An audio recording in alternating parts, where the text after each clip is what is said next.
Irmãos, em busca de voluntários é o tema destas conferências, um tema muito apropriado para os dias de hoje.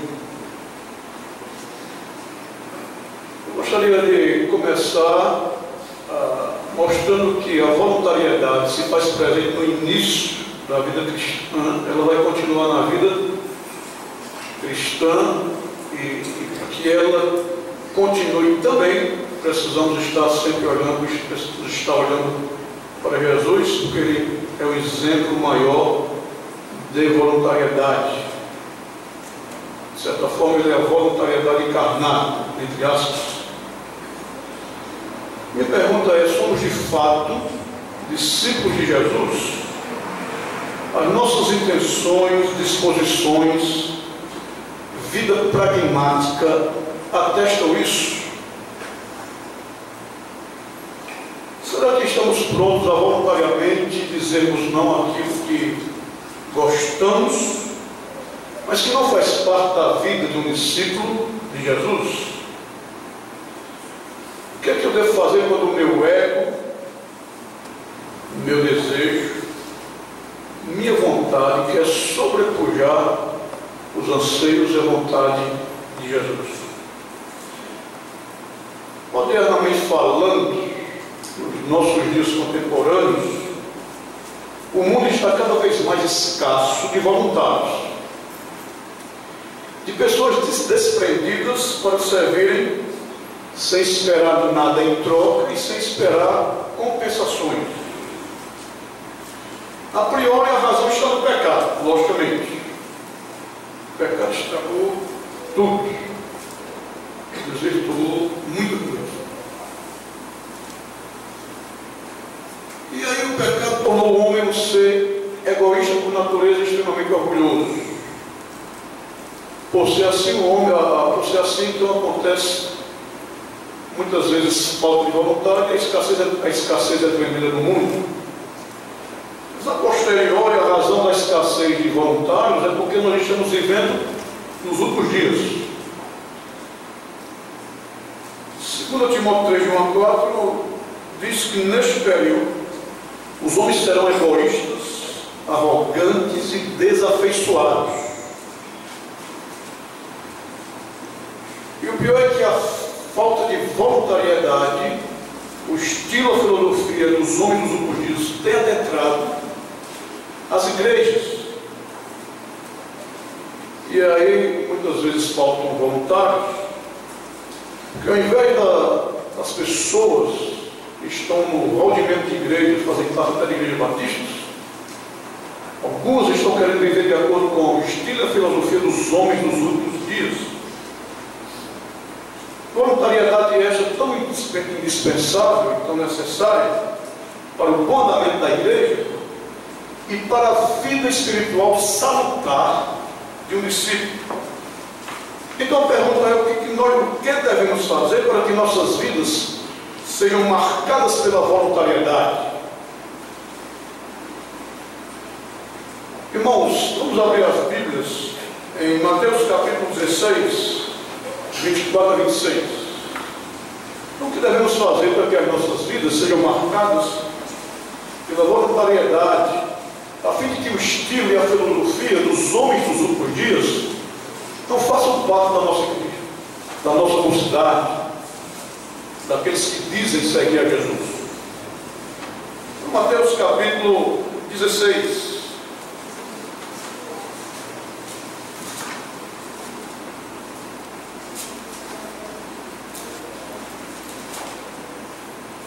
Versículo 24. Então disse Jesus a seus discípulos: se alguém quer vir após mim, a si mesmo se negue, tome a sua cruz e siga-me. Porquanto quem quiser salvar a sua vida, perdê-la-á. E quem perder a vida por minha causa, achá-la-á. Irmãos, o que nós devemos fazer para que a nossa voluntariedade seja uma marca em nossas vidas? Quero abordar 3 coisas para que ela se faça presente ou continue nos estimulando a servir ao Senhor com voluntariedade. Tenhamos plena consciência concernente à posição no discipulado.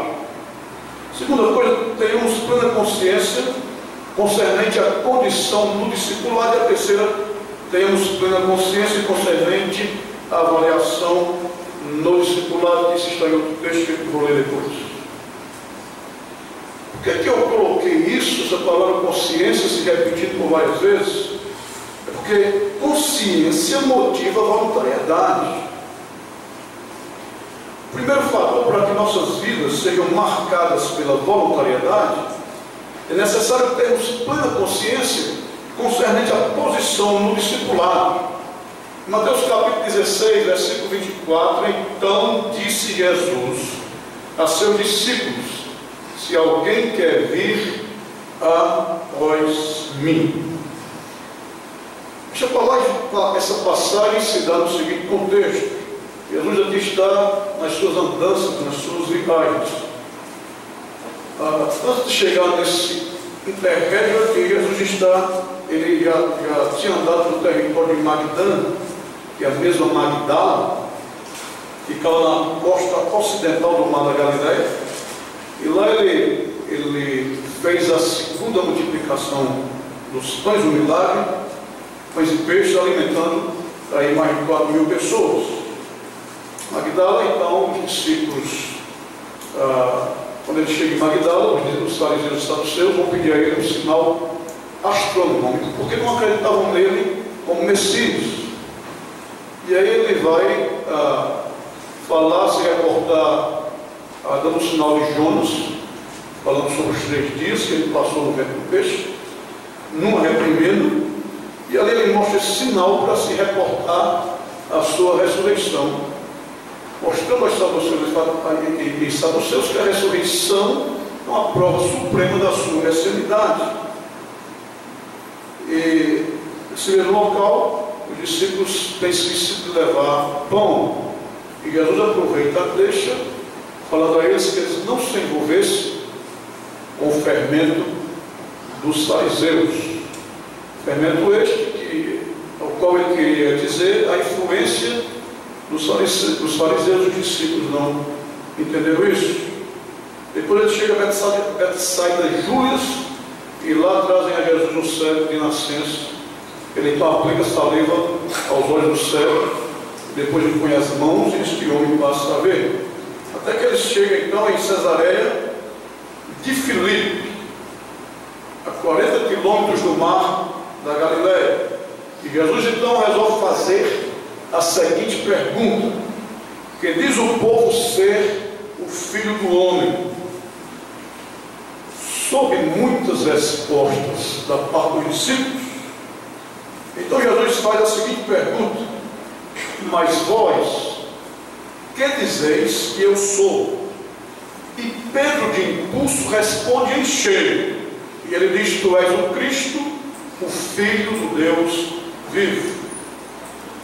Vendo Jesus que Pedro respondeu muito bem, ele então previne os discípulos para não divulgarem a ninguém tal conceito da sua pessoa, porque a pessoa, a figura do Messias, estava sendo mal interpretada. E por conta disso, Jesus achou que não era tempo dos discípulos divulgarem exatamente aquele conceito que Pedro estampou na sua resposta. E nessa mesma ocasião ele vai dizer: Pedro, tu és uma pequena pedra, e sobre eu vou fundar, sobre esta rocha que sou eu, vou fundar a minha igreja. Eu diria que esse é o contexto principal da passagem, aqui em Cesareia de Filipe. Desde esse tempo em que os discípulos confessaram a sua fé em Jesus como Messias, Jesus então começa a prepará-los para a sua humilhante morte e morte de cruz. Ele então vai dizer que era necessário chegar a Jerusalém, e lá ele iria sofrer várias coisas por parte dos anciãos e por parte da cúpula religiosa, mas que ao terceiro dia iria ressuscitar. Pedro então chama-o à parte e começa a reprová-lo, dizendo: Senhor, tem pena de ti mesmo, porque isso de modo algum te acontecerá. Jesus, percebendo que Pedro estava debaixo de influência satânica, ele então olha para Pedro e diz: arreda, Satanás, porque tu és para mim uma pedra de tropeço, pois não cogitas das coisas de Deus, e sim das dos homens. A partir desta ocasião, então, Jesus chama a atenção dos discípulos sobre a séria questão, ou a seríssima questão do discipulado. Para tal, então, ele inicia com a seguinte frase: se alguém quer vir após mim. Ele então vai usar uma condicional, se. No nosso português isso também é condicional. Ele vai usar o verbo querer. Se alguém quer, com a condicional se e o verbo querer, podemos detectar que para seguir a Jesus envolve-se o pleno exercício do desejo e da vontade, mas também o pleno poder de escolha e decisão. A pessoa que pretende seguir a Jesus, ele vai exercer desejo, ele vai ter que exercer vontade, vai exercer o pleno poder de escolha e decisão, porque Jesus diz: se alguém quer vir após mim. Agora, pensando eu nas minhas explicações, eu pensei que mais que alguém pense que eu sou arminiano. Não é isso que eu quero dizer. Se eu aparentar isso, não é isso que eu quero dizer. Eu estou aqui partindo do texto, somente. Mas eu acredito na eleição e 5 pontos do calvinismo como se diz. Pois bem, com a condicional e o verbo ligado a alguém, se alguém quer vir após mim, então o seguir a Jesus está facultado a qualquer um que pretenda seguir. Ele deixou isso facultado. Na língua original, a ideia que o verbo carrega, o verbo querer, se alguém quer, é muito enfático, significando não apenas a anuência de vontade, aquele exercício da vontade ou de vontade, mas esse verbo indica também o propósito completo do coração, uma resolução determinada. É isso que o verbo querer determina.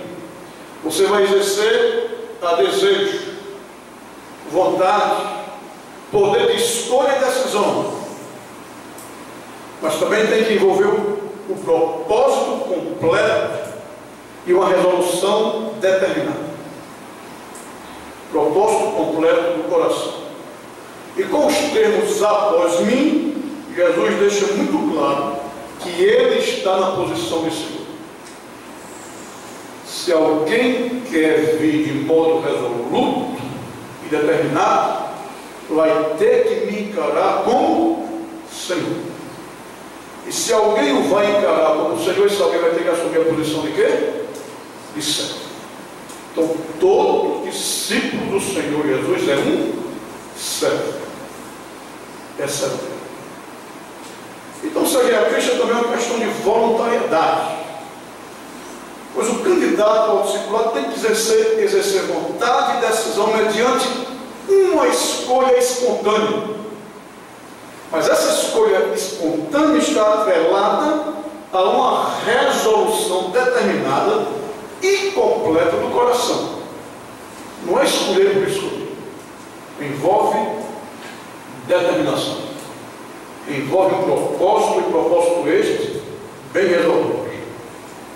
Mas também envolve voluntariedade. Jesus olhou para ele e disse: vocês têm que seguir. Ele disse: se alguém quer vir após, pelo fato da voluntariedade fazer parte da vida dos seguidores de Jesus almeja que os seus seguidores não o sigam apenas por mera obrigação. Jesus não quer assim. É a mesma coisa de você louvar ele somente por obrigação. Ele não aceita esse povo. Somos obrigados a louvar? Sim. Mas deixa eu dizer uma coisa que parece contraditória. Somos obrigados a louvá-lo, mas com voluntariedade. Porque Jesus quer voluntariedade no louvor e no serviço prestado a ele. Porque se nós fizermos as coisas para Deus para o Senhor Jesus, apenas por mera obrigação, então a gratidão, o desprazer e o desprendimento sem reserva. Desculpa, porque apagou aqui o pendrive. Então, a ingratidão, o desprazer e a falta de desprendimento não vão estar presentes no serviço prestado ao Senhor Jesus. Somos obrigados a servi-lo, sim, mas também somos obrigados a servi-lo com voluntariedade. É isso que ele quer. Porque quando a gente o serve com voluntariedade, nós vamos ser gratos a ele. Outra coisa é que nós vamos encarar ele como um Senhor amoroso e que deseja o melhor para nós. O texto não vai falar isso, mas se você for analisar a pessoa do Senhor Jesus, você vai chegar a essa conclusão plenamente. Ele é Senhor, mas é um Senhor amoroso e que deseja o melhor aos seus seguidores. Você seguindo o Senhor Jesus com voluntariedade, então você não vai encarar ele apenas como chefe.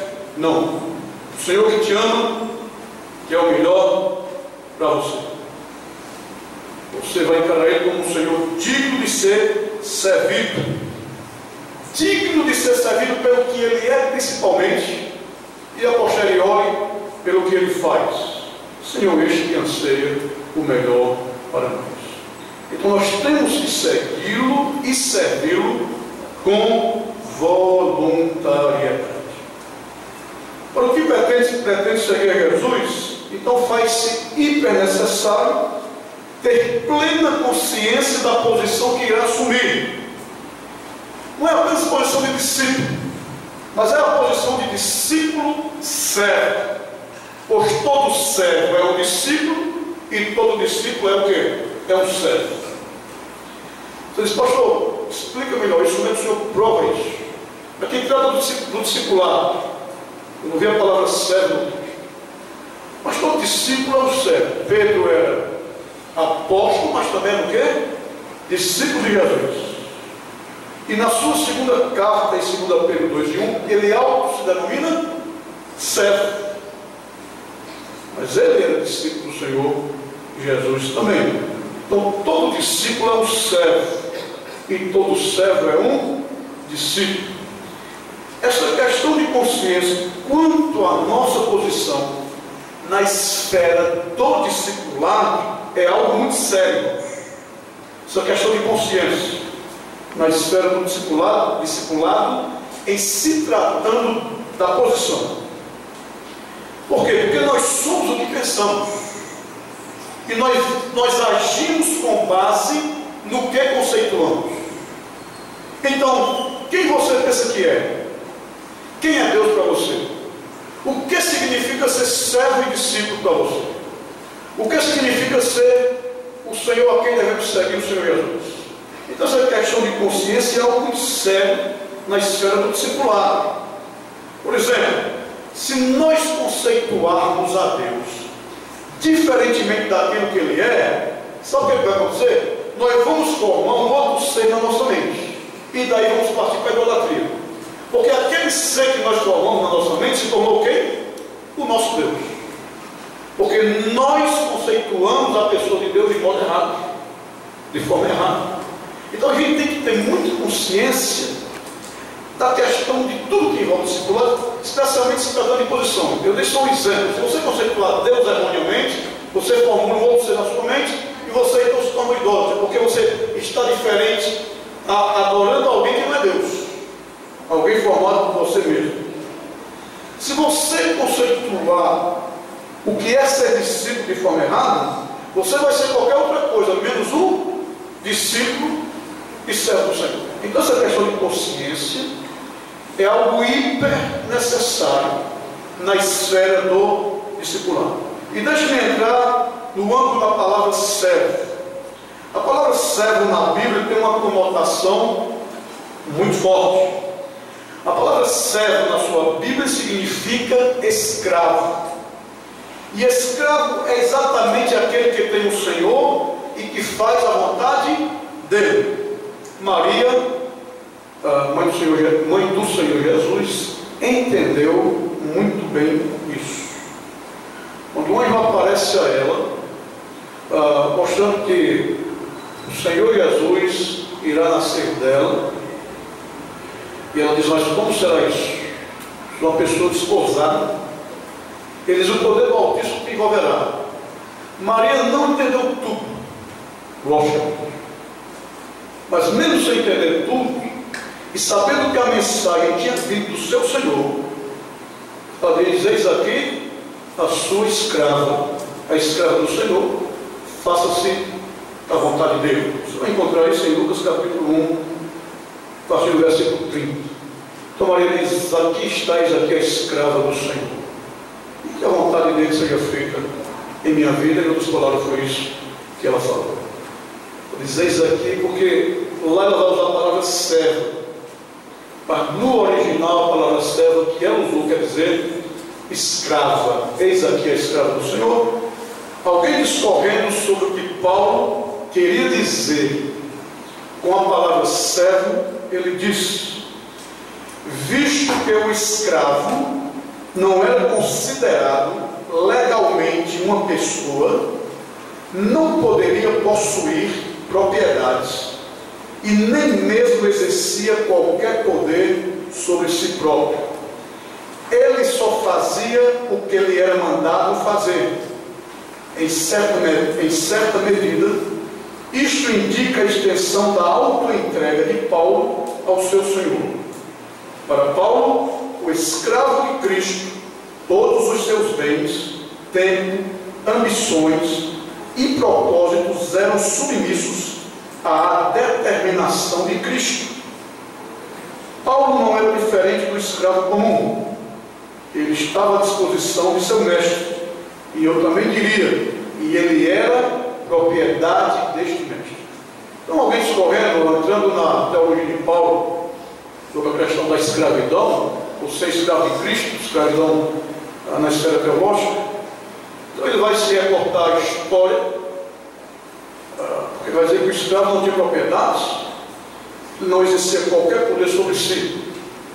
Ele vai dizer, de certa forma, agora levando para o lado teológico, em certa medida, isso indica a extensão da autoentrega de Paulo. Porque quando Paulo usou a palavra escravo, ele pensou também nos escravos da época, para daí levar para o lado espiritual. O escravo não era dono de si mesmo, mandava nele era o Senhor. O escravo não possuía nada, o Senhor é que possuía tudo. Conosco não é diferente. Paulo não era diferente do escravo comum. Ele estava à disposição do seu mestre. Ele sabia que ele era apenas um mordomo do mestre. Tudo que era dele pertencia ao seu mestre e Senhor.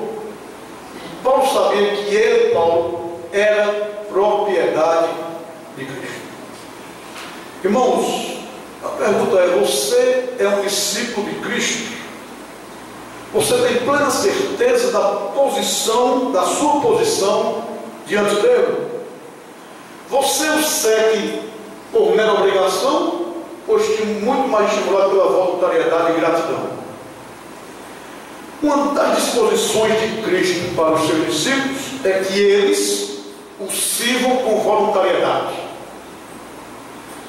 Se pensarmos ao contrário disto, a gente tem que avaliar o nosso conceito concernente ao discipulado, e devemos avaliar em conformidade com a Bíblia.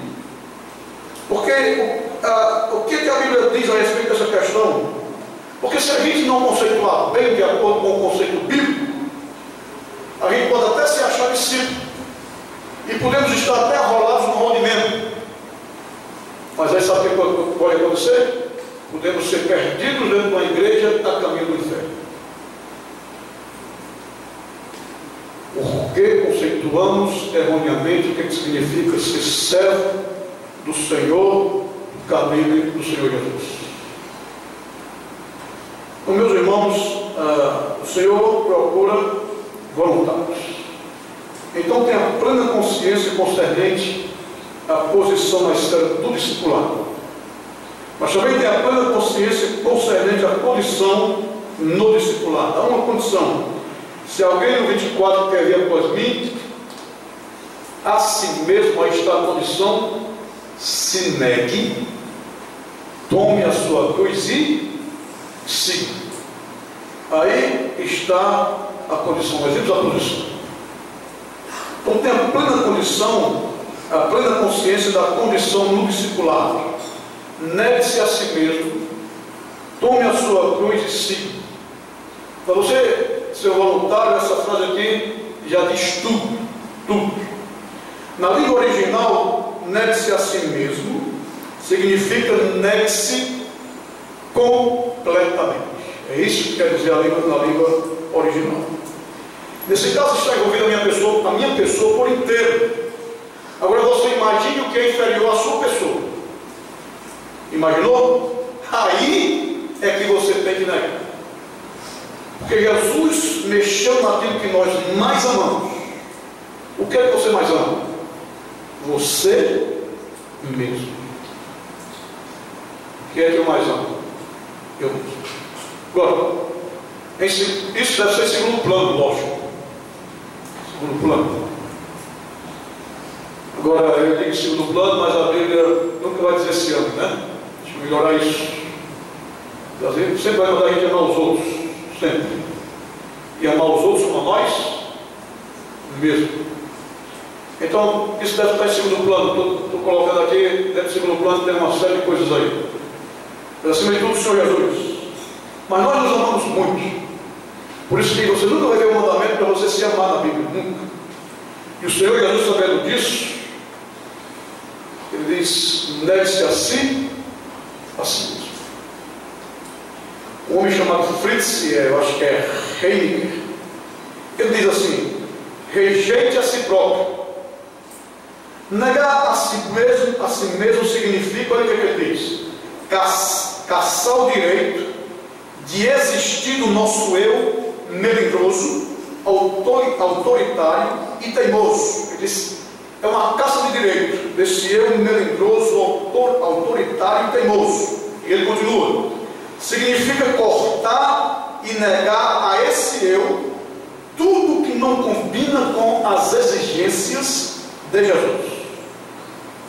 E eu também diria, e tudo que não tem que cortar nesse eu, tudo que não combina com a natureza dele, porque é 100% santo, não só com as exigências dele, enfim, com toda a natureza dele, porque é 100% santo.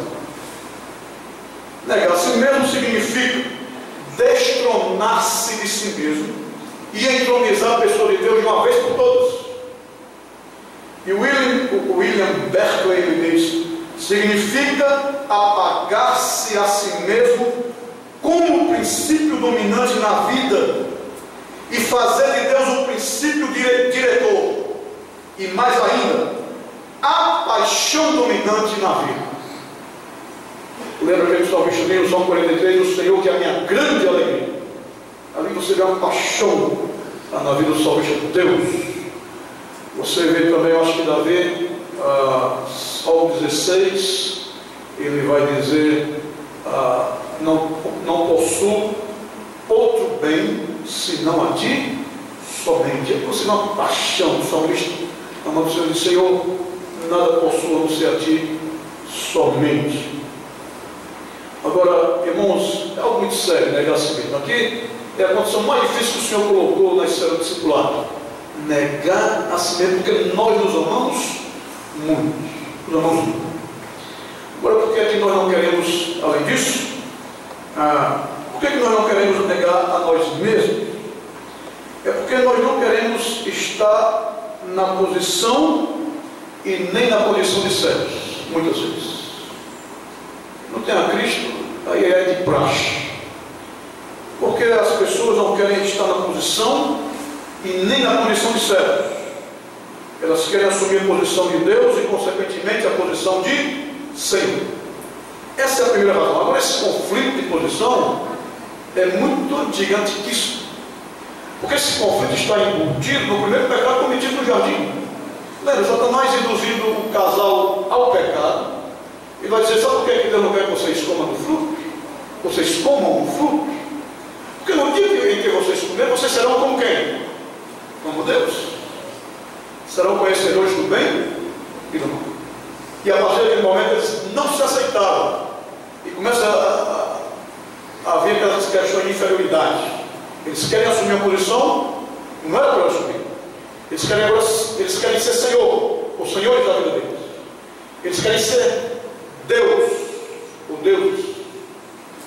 Não podia fazer isso, e eles nem puderam atingir isso, ninguém pode fazer isso. E nem vai atingir isso, nunca vai ser Deus. Por mais que os homens se olhem por Deus, mas eles não são Deus. E aí o casal parte então a obedecer a Satanás, porque eles não se aceitaram e queriam ser Senhor ao invés de servos do Senhor. Os homens contemporâneos não são diferentes. Não são diferentes. Os homens querem ser donos de suas vidas. Eles querem ser servidos, se acham grandes e gloriosos, e na prática se acham Deus. Não são diferentes. Por isso que eles não querem seguir Jesus voluntariamente, não querem negar a si mesmo. A segunda razão por que os homens não querem negar a si mesmo é porque, em termos de adoração, não há ninguém neutro. Até o ateu adora. Parece contraditório. Mas você não acredita em Deus, como é que ele adora? Os deuses para ele são deuses. Mas até o ateu consegue adorar os. Porque nessa questão de adoração, não há ninguém neutro. Todo ser humano é um adorador por natureza. Nosso pecado, o Senhor fez Adão e Eva assim, para que eles adorassem para sempre ao Senhor. Deus fez assim. Todavia o pecado desvirtuou a adoração e fez do homem um ser super extremamente idólatra. Portanto, onde existe gente, tem pessoas adorando pessoas adorando coisas, pessoas adorando algum ser criado, às vezes planta, um animal, etc. E pessoas tentando adorar a Deus, de forma correta ou não, mas onde tem gente, tem pessoas adorando. Isso eu estou falando em todo o universo. Com base nisso, a pergunta não é se você adora, ou se você vai adorar, ou se o homem adora, ou se o homem vai adorar. Mas a minha questão é: a quem o homem adora? Porque um adorador, nós somos adoradores por natureza. Então a questão não é se você vai, a pergunta é quem você adora. E deixe-me ser mais honesto ainda. Nós somos adoradores de nós mesmos. Em alguns momentos somos os salvos, os crentes. Mas os homens são adoradores, exímios adoradores de si mesmos.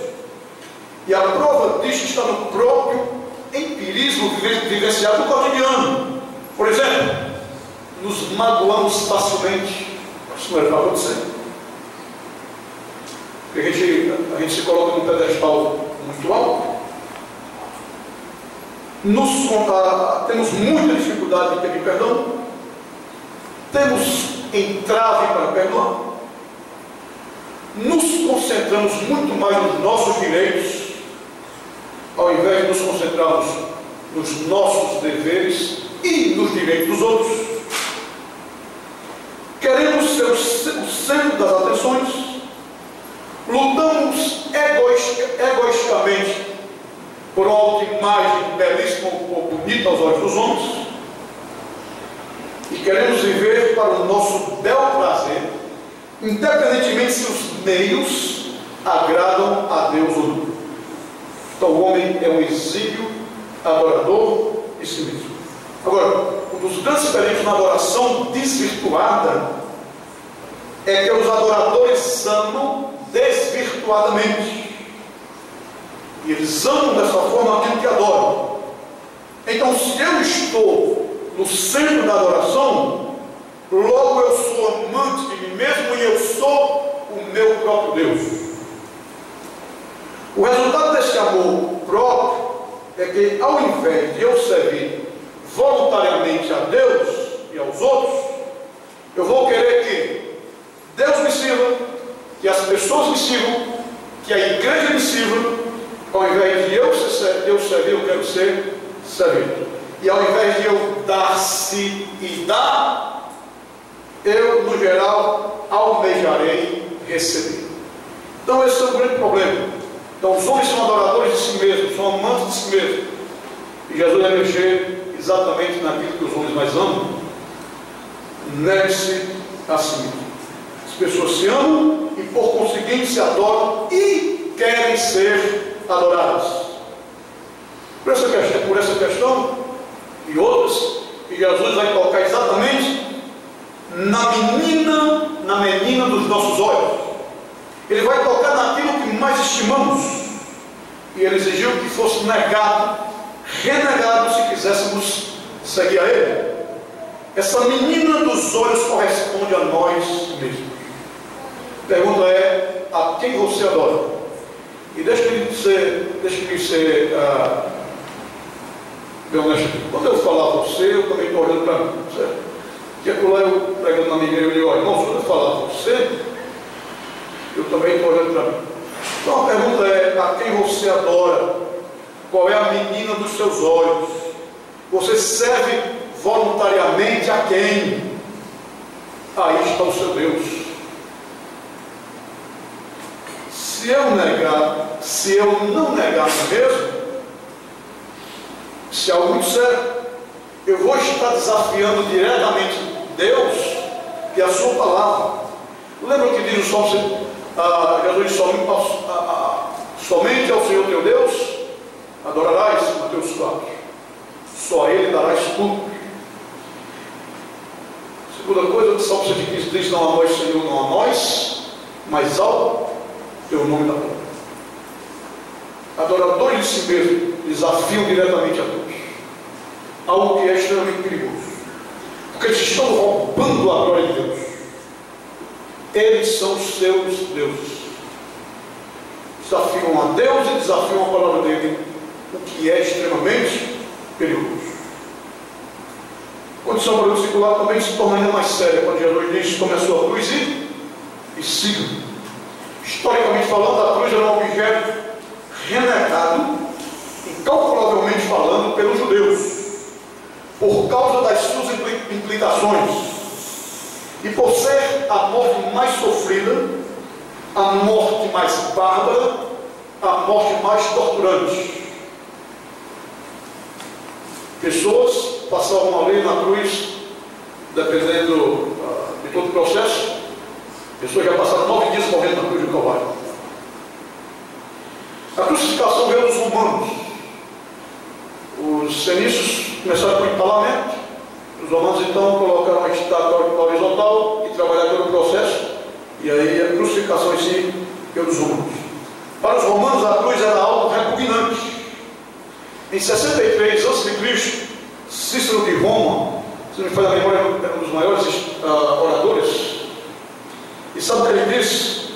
A própria cruz deve ser removida, não apenas da pessoa do cidadão humano, mas também dos seus pensamentos, olhos e ouvidos.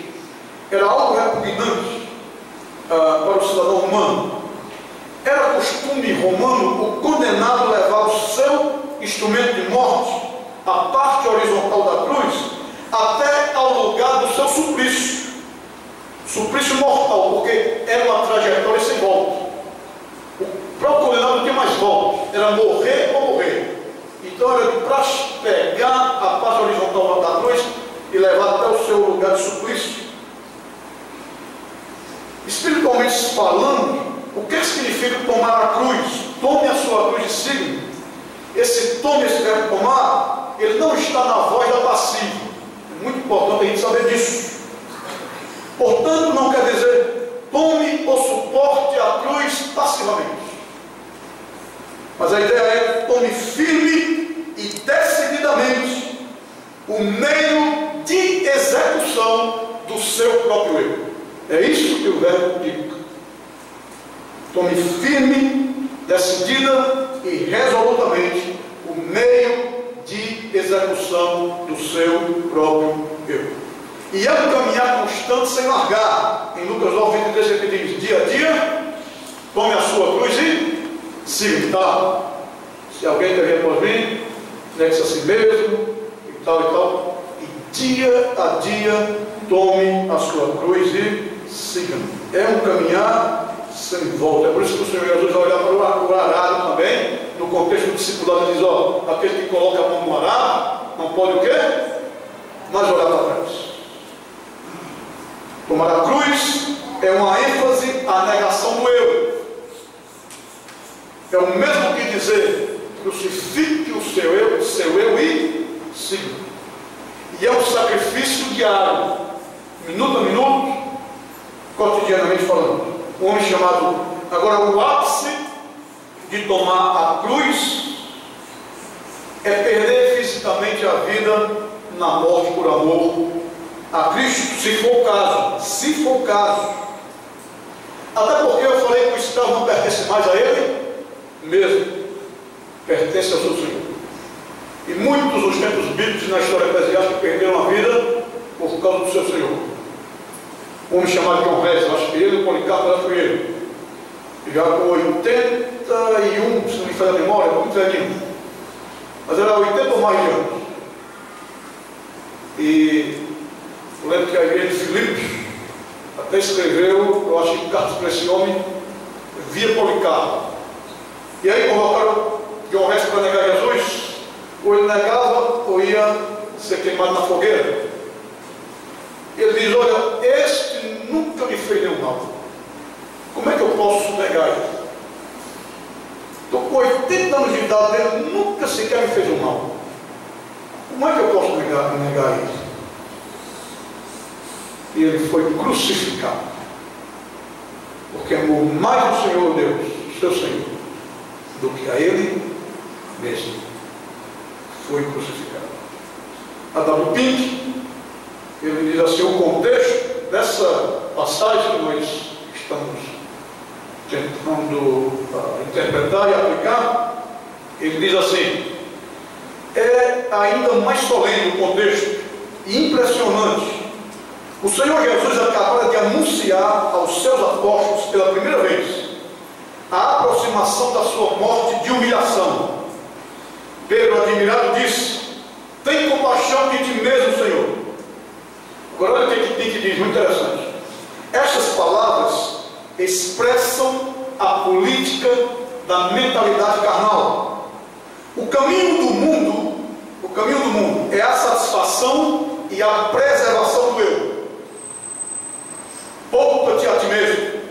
É a síntese da filosofia do mundo. Aí o Pink diz: mas a doutrina de Cristo não é salva-te a ti mesmo, e sim, sacrifica-te a ti mesmo. Irmãos, eu não quero mostrar apenas parece que estou sendo muito negativista, não é isso. Servir ao Senhor é muita honra e privilégio. Caminhada não é fácil, poxa. Mas teve um homem que disse: seguir a Jesus é seguir a Ele até o Getsemane, aquele jardim bonito de oração. Mas também é caminhar com Ele até ao Gólgota. E é isso mesmo. Crucificar o eu às vezes pode exigir perda física, perder a própria vida por amor a Ele. Mas eu tenho sacrificado aquilo que eu amo e me satisfaz por causa do Senhor e do seu serviço, que requer o meu tempo e a minha voluntariedade. Por exemplo, sou capaz de me desgastar fisicamente por causa do serviço voluntário prestado a este Senhor. Agora veja lá, parece cômico, né? Tem um post de lá do meu WhatsApp. Eu pensei, para a conferência de jovem, eu tenho que entrar mais também na cabeça do jovem. Mas olha lá, tem um post de lá do meu WhatsApp, meu Facebook, pelo serviço de Cristo. Quantos jovens passam o dia todo, uma grande parte do tempo nisso aí? Esquece da igreja, esquece da cidade, esquece do culto da quarta-feira, especialmente. E aí não estão nem aí para o serviço do mestre para evangelizar, para desenvolver os dons na igreja, porque essa área tecnológica está roubando todo o seu tempo, sua mente, seus pensamentos e os seus bons conceitos bíblicos. Quando você utiliza da tecnologia, Facebook, WhatsApp, seu notebook, seu iPad, seu iPad, seu computador, você mostra ali que é um servo de Jesus, um servo voluntário, consagrado, que nego eu, o servo do Senhor. Meus irmãos, às vezes até jovem na minha igreja, quando você vai para o Facebook de alguns, você tem dúvidas se até eles talvez são salvos, se negar de fato seu eu. Quantos jovens que até estão nas igrejas, a rolar no movimento, e veem o que não deve, e fazem ali na tecnologia o que não se deve fazer. É algo muito sério, nega-se a si mesmo, toma a cruz de si. E minhas programações, deixo às vezes segundo plano para servir voluntariamente a minha igreja, a minha mocidade, aos outros. Meu namoro, sacrifico parte do tempo que dou a Ele, tensionando voluntariamente servir ao Senhor, desenvolver meus dons na igreja, por fora dela, a fim de edificar os outros, salvar pessoas. Estou disposto a sacrificar os meus bens para servir voluntariamente as pessoas da minha mocidade, da minha igreja, por conta da consciência de que tenho, que eu não pertenço a mim, e nem aquilo que é inferior a mim pertence, e sim pertence ao Senhor. Irmãos, você, quando parte para o discipulado, no sentido de negar a si mesmo e consagrar-se ao Senhor, tomar a cruz e seguir, você não é mais seu dono, você é mordomo de si mesmo. Você é apenas um mordomo de si mesmo. Tirar os seus bens daquilo que você possui. Estou disposto a sacrificar meu conforto para servir e apoiar voluntariamente a minha igreja na quarta-feira, domingo de manhã, domingo à noite. Muitas pessoas não vêm domingo pela manhã porque eu passo a semana trabalhando, eu necessito dormir mais, descansar mais. Mas isso é seguir a Jesus. É um sacrifício diário, como a sua cruz disse. Diante do que nós ouvimos, qual é a nossa atitude? Você e eu vamos seguir voluntariamente Ele. Nós somos discípulos dele. Nossa vida prática atesta isso. Você e eu somos ou não discípulos dele. Tem negado a cruz? Tem se apegado a ela? Tem negado a Cristo? Tem se apegado a Ele? Você o convidou para ser seu Senhor? Irmãos, que Deus nos abençoe. Posso tratar da avaliação amanhã de manhã? Também é algo muito sério. Nós o sigamos de fato e de verdade, negando a nós mesmos, tomando a nossa cruz, seguindo fielmente e com muita voluntariedade. Que Deus então nos abençoe. Amém. Vamos orar. Senhor, obrigado por tua palavra, obrigado por tua ajuda.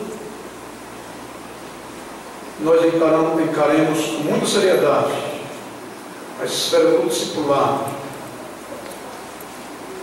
conceituando corretamente como a Bíblia fala sobre o que é ser discípulo, que nós dia a dia assumamos a posição e a condição de servo, dia a dia encaremos a Cristo como nosso Senhor, nos vejamos como mordomos dele. Que a voluntariedade seja uma das marcas do nosso viver, a fim de servirmos com gratidão, achando que servir é um privilégio extremo, é uma honra para nós. Que nós sejamos mais gratos, sejamos menos amantes de nós mesmos. Como João Batista, nós tenhamos a plena consciência, como ele teve de dizer que convém que teu filho cresça e que nós e que eu diminua. Oramos em nome do Senhor Jesus. Amém.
a presença de cada irmão, e lançamos o desafio de estarmos juntos mais uma vez amanhã, de manhã às 10 horas e à tarde às 18 horas, para o nosso culto de adoração, continuando a procura de voluntários.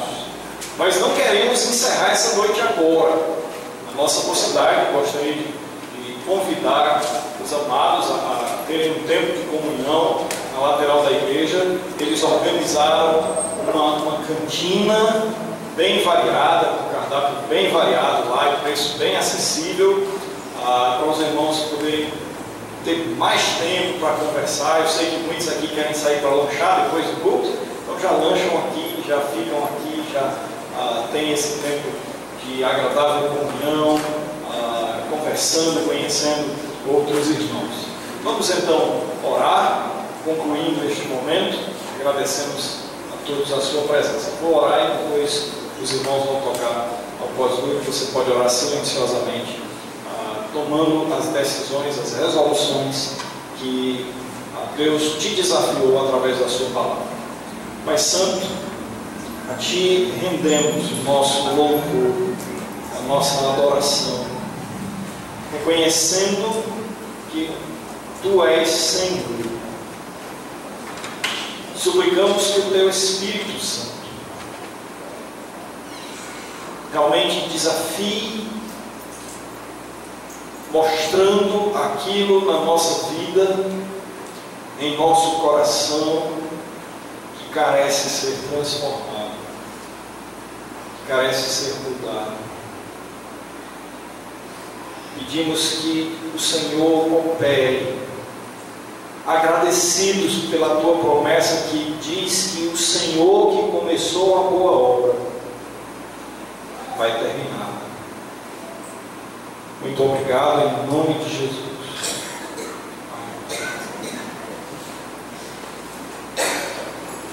Amém.